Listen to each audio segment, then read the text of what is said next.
Dilpaki û zanyarî di felsefeya Antisthenes de.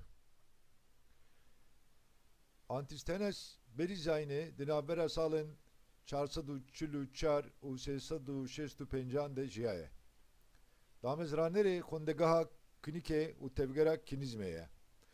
Felîzofekî Yewnanî ye. Di destpêkê de şagirdetiya Gorgiasê sofîst û piştre jî şagirdetiya Sokrates kiriye. Piştî Sokrates xwendegeha xwe ava kiriye û pêşengiya Sokrates pejiraniye. Peyva kinîk ji peyva Kiyonê tê ku peyvekî Yewnanî ye. Li gor bîr û baweriya Antisthenes tiştê girîng dilpakî, ango erdem û fazilet e. û dilpakî jî bi zanyariyê bi dest dikeve û rewşekê wiha ye ku meriv dikare bibêje ku ev rewş besî xwe ye. Divê meriv bikaribe xwe ji hemû pêdiviyan rizgar bike û bitenê xwe bispêre xwe. Divê xalê de azadî ji hemû pêdiviyan û ji gurzên civakî xwe rizgarkirin e. Divê wateyê de ramanên Antisthenes yên felsefî rexnekirina nirxên medeniyetê û nepejirandina wan diguncîne. Antisthenes gelekî di bandora Gorgiasî de maye û di felsefeya wî de gelek şopên sofîzmê jî hene. Di mijarên yekîtiya heyînê û kêmasiya danasînên me de ramanên wî gelekî nêzî feraseta Gorgias in.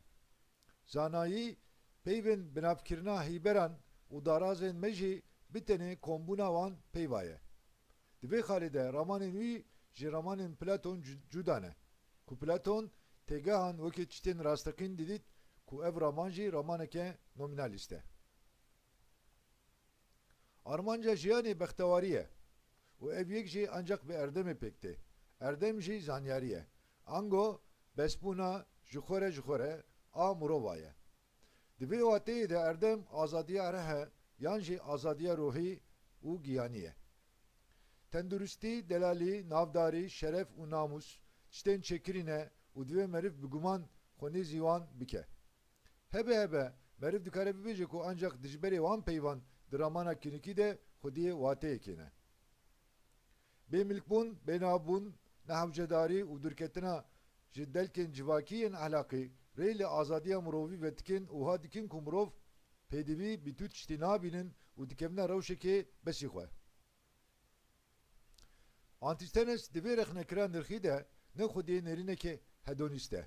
Bereva jiya vê yekê bertekên mezin nîşanê hedonîzmê da ye. Lewre xweşî sebebê koletiya mirovî ye. Ji bo armanca bextewariyê erdem bi serê xwe tenê jî bes e û pêdivî bi tiştekî din tune.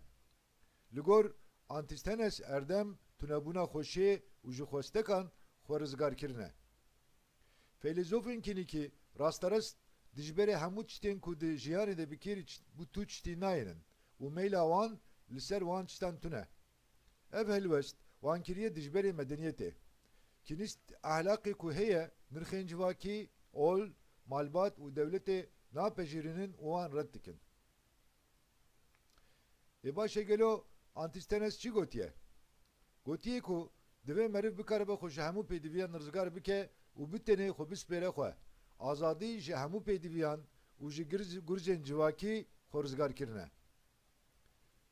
Armanca jiyanê bextewarî ye û ev yek jî ancak bi erdemê dikare pêk were. Erdem jî zanyarî ye.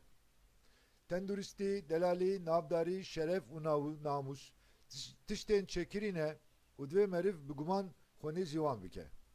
Erdem tunebûna xweşiyê û ji xwestekan xwe rizgarkirine. Xweşî sebebê koletiya mirovî ye.